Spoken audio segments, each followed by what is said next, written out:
Hey guys, in this video, we are going to show you how to pin comments on TikTok. If you want to pin comments on TikTok, you should follow some major steps. To start, open the TikTok app on your mobile phone. Make sure to log in to your account. If you do not have any account, then sign in to create a new one.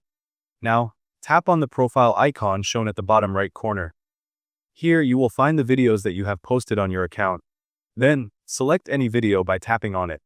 On the right side of the video, you will get different icons. After that, tap on the comments icon as shown here.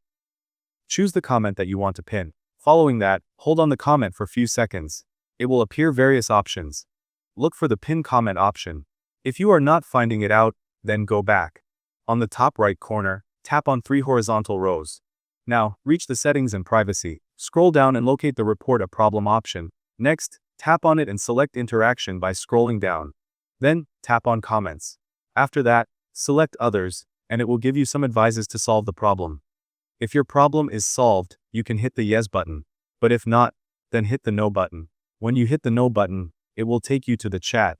Here, explain the type of issue you are facing. You can explain that you do not have pin comment feature. Hit the send button to send your problem. Lastly, it will help you give the feature that you can use to pin the comment. Thank you guys so much for watching. I hope you got some value. See you in the next one.